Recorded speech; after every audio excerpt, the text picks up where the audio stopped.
Hello everyone and welcome to Vlinkoz channel. In today's video, I will show you how to fix the annoying spinning blue circle that appears next to your mouse pointer in Windows. And now let's get started.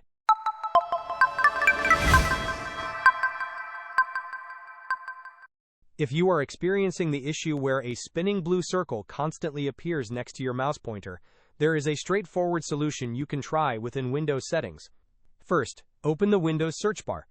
In the search bar, type pointer, and then select the option that says Change Pointer Display or Speed. This will open the Mouse Properties window. Once the Mouse Properties window is open, navigate to the Pointers tab. Here, you will see a selection of pointer schemes. If your current scheme is set to something like an animation or working in background, you are likely to encounter the spinning blue wheel. To resolve this, select the Normal Select option from the Scheme drop-down menu.